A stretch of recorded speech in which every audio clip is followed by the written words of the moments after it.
happened to catch the tail end of.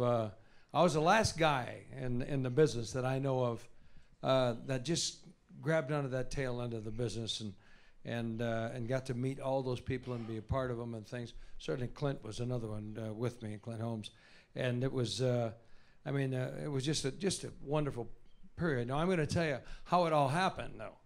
That's the thing. This is a really weird thing how this happened, because I've told this story, to a lot of people, and they say, "Oh, that is an amazing story, man." And I say, "Well, yeah, I guess it is," but I was just that Merv tried to tell most of it, but I had just gotten out of the Army. I was in the 4th Infantry Division over in Vietnam, and I was a platoon leader over there. So I was there for quite a while, but I don't know, around 18 months. And then I came back, and my brothers were all carpenters and stuff. So I was a part of a big family in Michigan. We had 8 kids, 6 brothers and 2 sisters, and my mom and dad, and everybody were carpenters. So I became a carpenter. So that's what I was doing, but not a good carpenter, just a carpenter, just a carpenter, yeah. And so my brother used to say all the time, "Yeah, he's a carpenter. He's not a good one, but he's a carpenter." So anyway, I did this for a while, and I said, "Well, this isn't working." So my relatives were musicians in Detroit, in and around Detroit, and great, all of them were piano players. And so I would go in, and once in a while I started to sit in with them in the local bars in Detroit, and never thinking about doing anything seriously in the show business world. But a couple of years went by, and I needed to clear my brain out about being over there and all that stuff. So I just said, I'm going to get in my car, I'm going to go to California. So I'm going to go to the beach. That's where I was. Now I was from Michigan, and we're plenty beaches. But I said, I'm going to go to California. So I got in my old ugly Volkswagen, and I looked just like that picture there. I had long curly hair, peace buckle, peace sign here, cut off sandals, T-shirt. That's what I was, and just a little hippie, and in an ugly Volkswagen. And I got in my car, and I drove, and I got to Chicago, and I didn't realize that Route 66, I got on that, and it went right out, and took me right to Las Vegas. Well, I didn't have the money I was sleeping in my car. It took me 3 days, I slept in my car, and sleeping in a Volkswagen, it was like a drag, but it wasn't even the bus, I was just sleeping in the car. So I slept in the Volkswagen for a few days, and finally I get to, this is like really weird. When I tell you this, when you got over the dam, okay, and I got here, and I got into Boulder, I said, "Holy cow, man, there's the Sands Hotel right there, and there's the Sahara. I can't believe this." But for those of you who don't remember this, when Boulder City was out there, all the motels were named after the main hotels on the Strip. All of them were. Remember that, Norm? They had all... Matter of fact, Jerry Tiffy wound up buying the Sands out there, yeah. So I thought that I was at the Sands, and I actually pulled into a motel because I had no idea what was happening, okay? So I pull into this motel, and I go in there, and I'm thinking like Sinatra's going to be here. It's at the Sands or something, okay? So because I'm in Las Vegas, I'm in Nevada, and I'm here, and I'm seeing all these things, and this is it. So I go in, and I'm in there, and I say, "God, can I get in there like this?" Because I've got cutoffs on the whole thing and sandals. And so a guy comes up to me and says, "Yeah, what's up?" I said, "You tell me, man." I said, "This is it?" I said, "This is like Vegas?" He said, yeah, this is it. This is it. "Yeah, you're here, man." I said, "Really?" He said, "Yeah."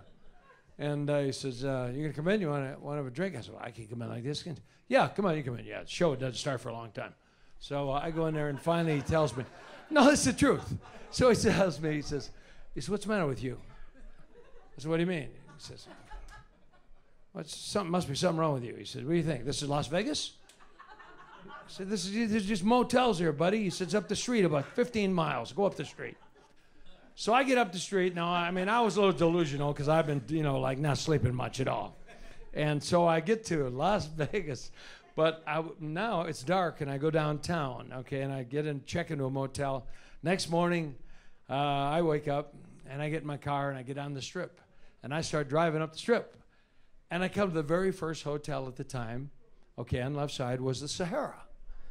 And I looked up at the Sahara, at the marquee, and it said, Frank Gorshin and Joan Rivers.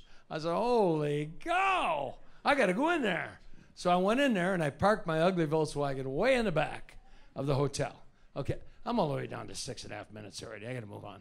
So I parked my car in the back of the hotel, okay? And I go into the hotel, and I walk in there, and I'm dressed like, I still wasn't dressed very good the next day, but I took a bath, shower.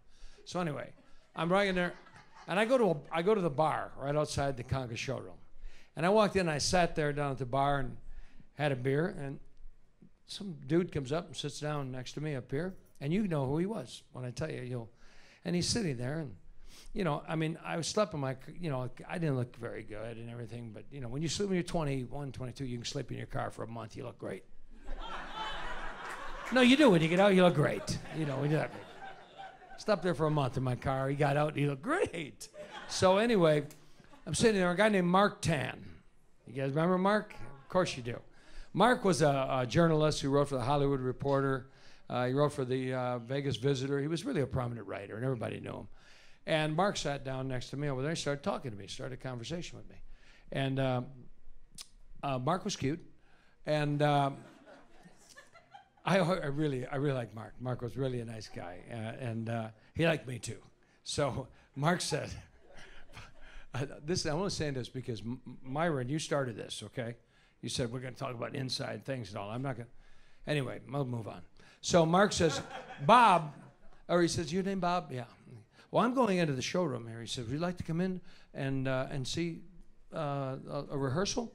And I said, yeah, that's cool. I said, what is it, man? What's that mean? He said, a rehearsal. They're practicing. They're going to open tonight. I said, okay. Yeah, okay, let me go with you. So I go in there. As soon as we go in, there's a guy. It's 3 o'clock in the afternoon. Showroom's totally dark. Some maitre d', some guy doing his numbers at the door stopped us and said, hey, Mark. He said, where are you going? And he said, we're just going to go in, Mark. So anyway, we sit down in the booth. He says, okay. Is he with you? Yeah. Okay, well, keep him, just be quiet over there in the booth. Don't make, because this show's going to open in 4 hours. Okay? So we're sitting there. I sit down, and about 2 minutes later, the Everly Brothers are on stage, and it's Nancy Sinatra and the Everly Brothers. So anyway, I go in there, and 2 minutes later, the Everly Brothers get in a big fight on the stage, and they quit the show, and they had been rehearsing for like 5 days. Okay, so they split. They ran off the show. They went into a complete panic. Everybody was in a panic. There was a big orchestra on stage. She was going to open in 4 hours. She had Mac Davis on the phone. She called Vic Damone, Jack Jones. She called Glenn Campbell, all these people. Nobody could come over and help her out, dance with a little bit, the opening act, sing her all their stuff with her duets and things. So I'm sitting there, and they're freaked out. They're going to change the whole show. So I leaned to this guy, Mark, who I just met 5 minutes ago, and I said, hey, Steve. Oh, I'm sorry, Mark. I said, hi, that's right, Mark. All right, Mark. Hey, Mark. Hey, I can do whatever she needs, man. He says, what? I said, yeah, I'm a singer. I can do whatever she needs. He said, well, go up and tell her. So I said, okay, so what about this dude over here? He says, just go down the side over there and go tell her. So he says, go tell her? Yeah, I said, okay. So I go out there. I walked down. I walked in the front of the stage, my cutoffs on, peace sign, long hair, sandals, T-shirt. I'm standing there, and everybody's looking at me like, how did he get in here? Okay, so I said, excuse me, Nancy. Hey, I'm a singer, and I can do whatever you need. Well, she looked at me, and it was like, and then Billy Strange, who was her conductor. Now, just a little side note, Billy Strange was a producer for her father, for Frank Sinatra, and his records. But he was also a producer and played guitar and wrote many of Elvis Presley's arrangements for him. So, you know, it was like a weird thing. Well, that's another thing. People say, how do you like Elvis if you like Frank? How can you like them both? Very simple. Elvis was as good at what he did as Frank was at what he did. It was really a miracle, a wonderful thing. Anyway, so I'm standing there, and Billy Strange says, Nancy, see if this kid can sing. This might be funny. So I said, yeah, all right, might be funny, cool. So anyway, she says, well, what about my duets? Oh, I said, oh, I know your duets, Nancy. So she said, you know my duets? All of a sudden, Billy starts the chart, and he goes into this big thing, and I go, I know I stand in line until you think you find the time to spend it. And I harmonized this song with her, and she came off of the stage and hugged me, and I opened that night in the Sahara Hotel. Yeah, and I opened there, and now I'm going to really tell you this one quick, because this is what's funny. Okay, so now, she takes me out, and you people, a lot of you will relate to all this. We go out of the door. Before I go out of the door, Billy Strange grabs me and says, hey, Bob, give me a couple of songs that you know, okay? So at the time, Harry Nilsson had out, well, I can't forget this evening. So he said, okay, great song. And give me another one. I said, For Once in My Life, I like. Okay, it was Stevie Wonder, For Once in My Life. Okay, so he wrote these two, and he put me two charts together. And he said, we'll go over them after, when you come back. She drove me over to Bob's Tuxedos on Maryland Parkway. You know that. She took me in there, and she says, give him a tux. Give him two of them. Give him one, and get him over to the hotel real quick. I get over to the hotel. I go up to the top of the hotel, okay? We're going up to Nancy's suite. I'm sitting in her suite with her. We're talking. She's getting to know me a little bit. Somebody comes in, puts a key in the table. Nancy says, come here, I'm going to take you to your room. She takes me right across the hall and opens the door, and there's a suite there, and that's my room. Now I'm at a suite, okay? Now I'm in a suite on the top of the Sahara Hotel. When the Sahara was a really cool hotel, okay? I'm on the top, okay? Now I got a suite, and I'm overlooking. She says, I'll be back, just get to know, relax for a little while. So I said, okay, Nancy, yeah, okay. So I got her name right when I said that. So I go back over there, and now I look, and I go over. Hang on, this is going to take, I'll wrap it up in a couple of minutes, okay? So, because there's a big punch thing coming to this here. So I go out on the balcony, on the terrace, and I look down, and they got my name on the marquee, okay? So it was Frank Gorshin and Joan Rivers, okay? So the guy was over there changing the marquee, okay? And they started from the bottom. So they took Joan Rivers down, and they put up Bob Anderson, and then they put Pat Buttram, you know, Mr. Douglas, you know him. All right, Pat Buttram. And then they went to the right, and it said Frank Gorshin. They took Gorshin down, and they put up Sinatra. So the marquee said Frank Sinatra, Pat Buttram, and Bob Anderson. So dig this. So Joe Delaney was driving by. You remember this, Norm? Joe Delaney was driving by the hotel, and Sinatra had never worked at the Sahara. And back then, the world was different. It wasn't such a cutthroat thing. All the hotels promoted each other. The shows promoted each other. And Joe Delaney went out there and took the picture and of that. Okay, so now, jump a little bit later. I get up and I do the show, okay, that evening. First thing I'll never forget in that show, too, because we swung the wire around and it pulled Nancy's wig off her head in the very first show, okay? But her husband did it, Hugh Lambert, not me. I was just standing there, I didn't know what to do in the show. Okay, so, because I never saw that. Never been on stage before, and he pulled the wig off her head. So anyway, so I said, well, I don't know what to do now. Okay, what do I do? So, and I'm supposed to be dancing with them. So anyway, here's what happened. So we get through the show. She introduces me. I come out to a standing ovation because the war, Vietnam veteran. I come out, and I get a standing ovation. And whether I sang crappy or good or whatever, it didn't matter. So the show was over. Everything was cool. There's a lot more to this story, but I'll cut to the chase. I go to the end. I'm up in my suite again, and I can't sleep. I'm all excited and everything. I'm doing all this stuff here, and anyway, it's 4 o'clock now in the morning, and I can't sleep. So I open up the door, and I look, and I see, oh, wow, there's a newspaper. What is there a newspaper here for? And I didn't, you know, I hadn't been in a nice hotel before. So I look, and there's a lot of newspapers. This guy's dropping them all over the place.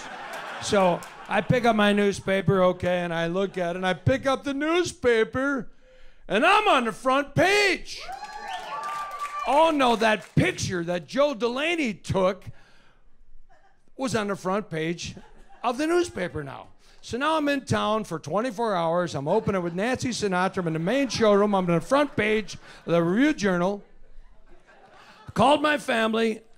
They said, yeah, okay. I said, you call the Sahara and ask for my room, okay? Bob Anderson. And I hung that phone up. So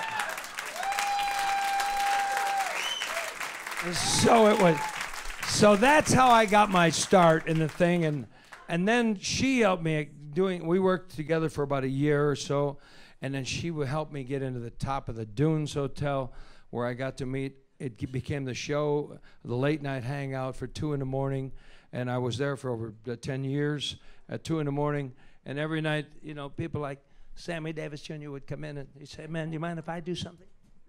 I said, no, come on up here. And Dean would come up, of course, Tony Bennett would come up, and Tom Jones would be there every night. Hey, this is what we would do. And then it became such a thing.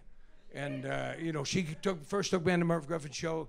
Carson saw me on Merv Griffin, and that was how that started, all of that stuff. And wish I could had more time to tell you more about the story, but I don't. But, so if I ever write a book,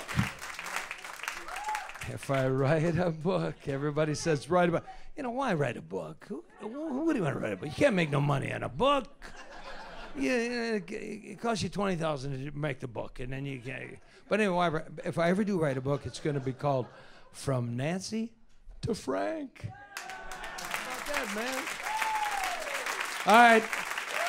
Love you. All of you.